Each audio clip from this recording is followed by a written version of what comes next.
Hello, everyone. Thank you. I appreciate your time today. My name is Dan. I lead marketing for ASAP. ASAP has been around for the last 10 and a half years, focusing specifically on really hard problems within the contact center using automation and artificial intelligence to help solve these big issues within the contact center space.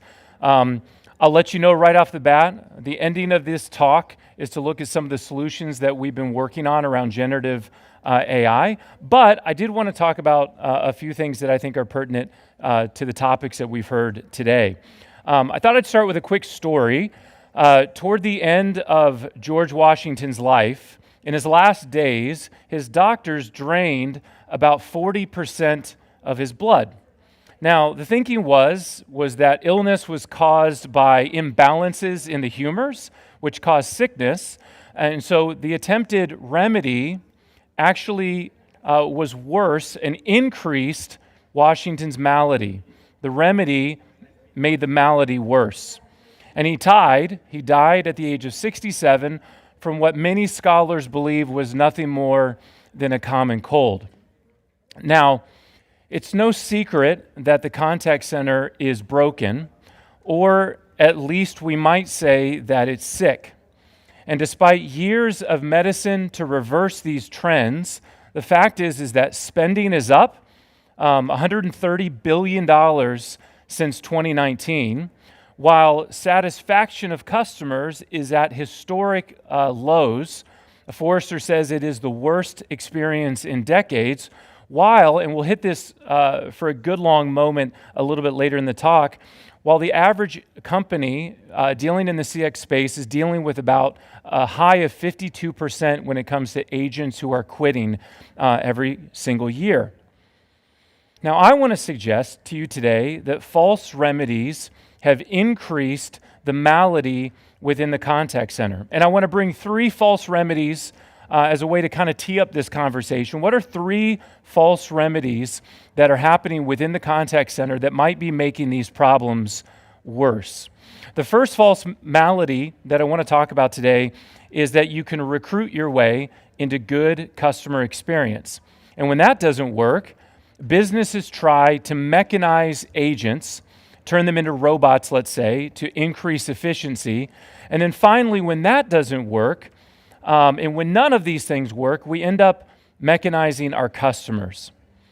Now, none of these remedies are particularly controversial, but none of them are particularly effective either. With historic high cost, historically low customer satisfaction, and historically high agent churn, I think it's fair to say that we may be making the contact center more sick. And so let's go through those one by one. So the first false remedy that we have been seeing deployed for many years in the contact center is that we can recruit our way to good customer experience. Now, this means you have to increase the number of agents that you have. Now, this remedy makes some sense, but it's increasingly difficult to pull this off unless you have a time machine. Now, what could you do with a time machine? A time machine would offer us two things. One, a time machine, we could go back to a day when customer volumes are low, but that's just not true today. McKinsey says that the majority of contact centers are dealing with higher volume than ever. In this particular case, we're talking about voice. And by the way, I think if we have attended conferences like these over the past decade, we would continually hear that voice is dead. And yet, for many, many contact centers, the volume of voice interactions is actually going up. Second, if we had a time machine, we could go to a time when the agent population and the access to available agents was more plentiful. But today, the agent population is dwindling in Canada, in the United States, and in Europe for the fourth year in a row, with the majority of contact center leaders saying that they are facing staffing shortages. Now, for most businesses, a time machine is out of reach. Instead, you need to answer more requests from customers than ever with a dwindling supply of available agents in which to do that, a shrinking pool. Now, the other option if a time machine is out of reach is if you had bags of money. The reason you would need a lot of money is that, as I mentioned before, agent churn is at an all-time high. Now, this presents a big problem. One is that in many studies, and I would actually be very curious to see what it is in your organization, the average cost to replace a worker is between half and 2 times their annual salary. So let's assume it's half. Within the contact center space, a recent study that I read on this said that the average cost to replace an average agent is about $20,800.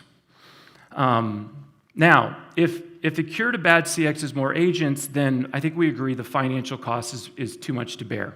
So what do we do? If your business doesn't have that time machine, if you don't have the bags of cash, we can't just shrug our shoulders at the problem, of course. After all, the turnover, and this is a big correlation for us, is that the turnover creates a culture of low-tenured agents. And the low-tenured agents have a direct correlation to first call resolution decline and has a direct correlation to customer satisfaction decline. I'll show you 2 studies. By the way, I'm here for 2 days. If you want to see these slides, come catch me, come catch Anthony here in the front or at our booth. I'm happy to cite any of the research that we did as part of this presentation. But correlation number 1, on the x-axis, you see that we're all looking for high first contact resolution. And as you can see, there is a direct correlation between how much agent churn you're dealing with in your customer service organization and first contact resolution.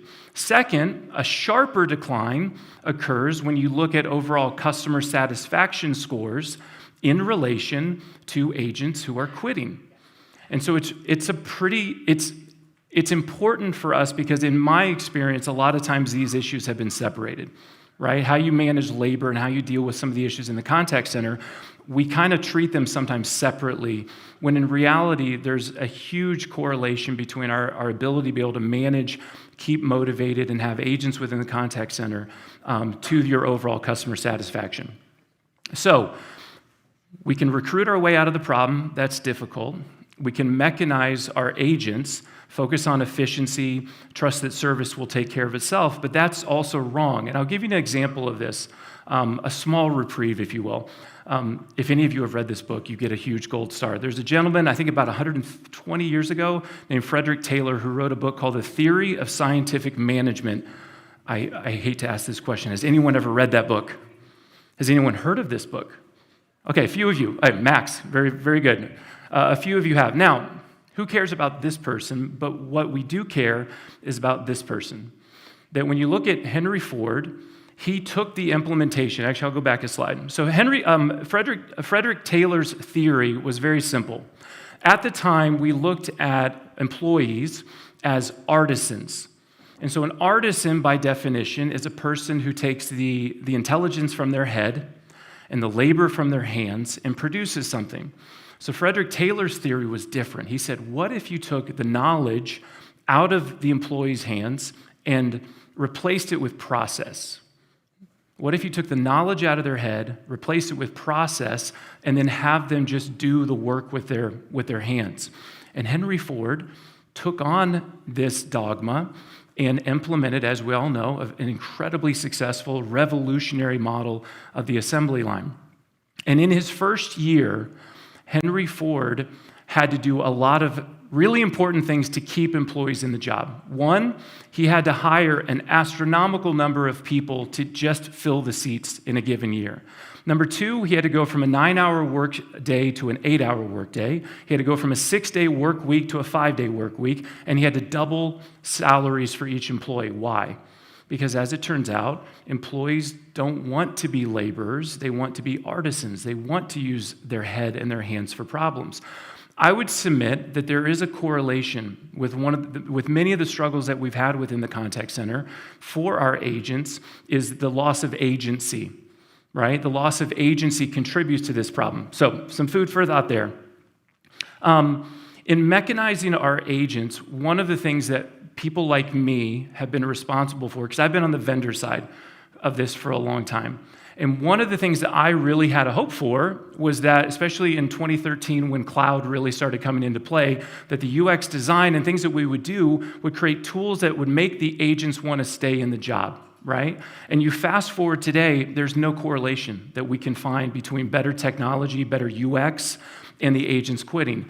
There's a proliferation, and many of you use really good WEM solutions or WFO solutions. We work on coaching and motivation and gamification, and these two are not showing a correlation if you're using those to help agents stay in the job and be motivated.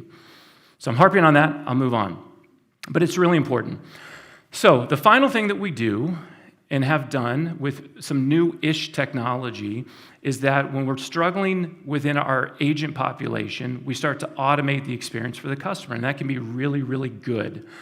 But technology has also started to make customers feel like they are mechanized as well. And so for this, we have new-ish technology around chatbots and voice bots, knowledge management, self-service, which we're all familiar with in this room. But our customers are saying loud and clear. The worst interesting study on this that I read was that 80% of customers say that a chatbot, quote, makes them angry. It makes them angry, while 78% of customers are still having to get to a live agent while using a chat or voice bot experience. So, what do we do, right? What do we do with this? And as you know, this revolution that is taking place within artificial intelligence, particularly around generative AI, has given us something interesting that could be equally destructive, or it could actually benefit us in a particular way. Our stance at ASAP is that we should try at all costs to not mechanize humans, but we have an opportunity for the first time to humanize the machine. In a very particular use case for CX. And in particular, more detail, that percentage, which for many contact centers in financial services and across other industries, you have a percentage of your interactions that might be called tier 1 interactions, right? You have those 10, 20 use cases that constitute the majority of interactions that come in, these customers that have a particular set of problems. And if you can automate in a human-like way and in an efficient way to help serve the customer to offset those interactions for the first time. And I know what I'm saying. There were some folks that were speaking this morning that were tackling this. The rhetoric around this topic is so bad that nobody believes what I'm saying right now, especially this corner right here. Yeah, see? You've already held up the sign. There's so much bad rhetoric, and it's people like me, right? It's my fault. The marketing people who said, look, chatbots are going to do this. Didn't happen. Voice bots are going to do this. Didn't happen. Now you've got a person on stage saying, hey, there's a breakthrough in technology. It's revolutionary. Go with us or get left behind. Right? I wouldn't say that. But what if we could humanize the machine? So what is ASAP's approach to this? How are we working on this? And there's others, of course, out there. But this is how we're working on this. If you want to humanize the machine, you have to have 4 elements of service. Number 1, you have to be able to hear. Number 2, you have to then be able to understand. Number 3, you have to be able to propose. And number 4, you have to be able to act. These are 4 elements that have been a struggle for us to automate. The ability to really hear from a customer's perspective. Am I being heard? More importantly, am I then being understood? Are they able to propose to me? And then finally, am I able to take action? So let's go through those briefly. ASAP set out, again, 10 years ago, to start automating experiences within the contact center. So taking on some really hard tasks that the agents are dealing with to make them more efficient and to make them more accurate. And so I'll borrow a story from Aesop, and because I'm a marketer, I could call it an ASAP fable. No? Yeah, there we go. Yeah. It's an Aesop fable. Some of you remember it. The crow goes to the pitcher of water. The water's too low, so what does the crow do? The crow grabs pebbles and begins to put pebbles into the water to raise the level so that the crow can finally drink. And I think there's a similar correlation.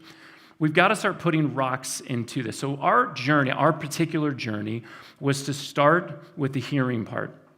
we developed a solution called Auto Transcribe because for us, it is a very much garbage in, garbage out model. If you have poor transcription, right, and latency, and error rate, it is the foundation. And I'll pause on this just to say, some of you are years away from this, right? We've talked about prem solutions, which AI can support, by the way. But some of you have technical debt, as was mentioned this morning. There's a journey that many of our customers that are on, and some are not going right to the end, but they're going, how do we get better accuracy on our transcription on this way to a journey, an AI journey like this? And so we developed this. Number two, we had to develop the ability to then comprehend. And so we figured out how to read intents and use a product that we called auto summarization to be able to start comprehending and understanding what we were hearing. Third, the ability to be able to propose services that we have within our particular application that allows us to help the agent at the time to be able to have auto compose, this auto summarization, the ability to have accurate information at their fingertips so that they can move on with their interactions and speed up production within the contact center. And so finally, these three rocks, if you will, the ability to propose, to hear, to understand, and propose, there was one thing that we were missing, which is what AI in the past 2 years has been able to offer us, which is the ability for the first time to really safely act on the customer's behalf. And so this has been the journey that ASAP has been on through a product that we call Generative Agent. We'd love you to come to our booth and see a demo of this. But this has been the culmination for us to start looking at this problem a little bit differently. So I want to play, I think, a 1 minute and 22-second video, and then I will close out with this particular session. So let's see if this can play. Audio? Not a chatbot, an agent that speaks flexibly over voice or chat, acts on behalf of the customer, and reaches out to a human when necessary. Watch it work. Hey, I noticed an incorrect transaction on my statement. Can you help? Sure, I'll need to verify your identity first. Could you provide your account number, date of birth, and the last 4 digits of your social security number? My account number is 987321. My date of birth is April 21st, 1983. And the last 4 digits of your social security number? Oh, right. 8932. Thanks. I see a recent $5,000 transaction at Pets on July 24th, 2024, and a $124.24 transaction at Mid-Street Shoes on July 22nd, 2024. Is either incorrect? Yeah, I don't recognize the Pets. Please hold while I check on this. I've initiated a dispute for that charge. You'll be notified of the progress. Anything else I can help with? How long will this take? The process typically takes up to 30 days. You'll receive regular updates via email. Okay, thanks. This seamless finance, travel, retail, insurance companion autonomously accesses back-end systems and requests human assistance when needed. Generative Agent. Solves like a human, scales like software. Schedule a demo. All right, let me conclude briefly. In some of we launched this particular product in April, and it's been really, really fascinating to see what's happening already. So on the right-hand side, you see that since we've implemented, this is one particular very large enterprise, has seen an increase of customer self-service of 50% within their organization. Number two, they've seen a decrease in the overall cost. In this instance, they're using chat and not voice. So they've seen a decrease in the cost per chat. They've seen a 91% first contact resolution, and really important to this topic is that they've seen that they can use 34% less agents for this particular set of use cases. And so I would conclude with just a couple of things. If you're on this journey, our take is that whatever this journey is on, with whatever you're exploring in this, look for these elements. Can you hear? Does whatever you're doing offer the ability to hear, to understand, to propose, and take action? The second thing that I would say is that I was speaking yesterday at a virtual conference, and this question comes up. It comes up all the time. We don't want AI to take the jobs of agents. How many of you are concerned about that? Many, right? And the argument that we are making, the argument that I'm making here today, is that one of the challenges that we're having is that our agents are taking themselves at record numbers out of the contact center. And so this is a solution in the near term. This isn't about, hey, let's eliminate 90% of the contact center agents. There's no argument for that at all.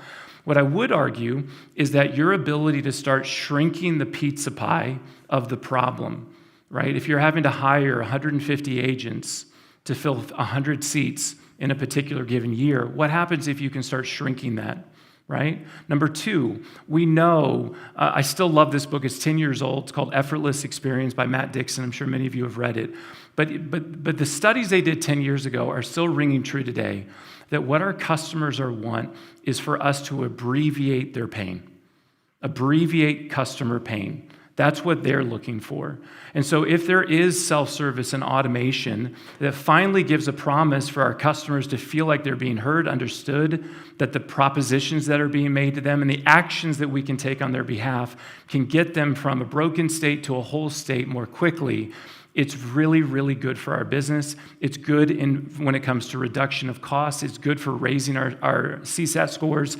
And it's good for us to address this problem that's not going away for any of us anytime soon, which is what are we going to do with the labor market that's happening within the contact center? I appreciate your time. We'll be here for the next 2 days, and I hope to get a chance to talk to you. Thank you.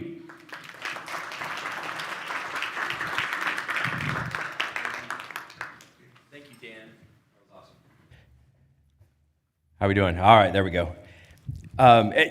If you haven't read the book, yes, 10 years old, Effortless Experience. If you haven't read it, read it. It's a great read. I actually quote it a lot in my book. The stats, though, back then were customers four times more likely to be disloyal if something's hard to do. Study I did 18 months ago, about 2 years ago, said it was 5 times more likely to be disloyal if something was hard. Today, 12 times more likely to be disloyal if something's hard to do. 13 times more likely to be loyal if it's easy. So the statistics are definitely growing. So I'm standing on a lot of really great research back then.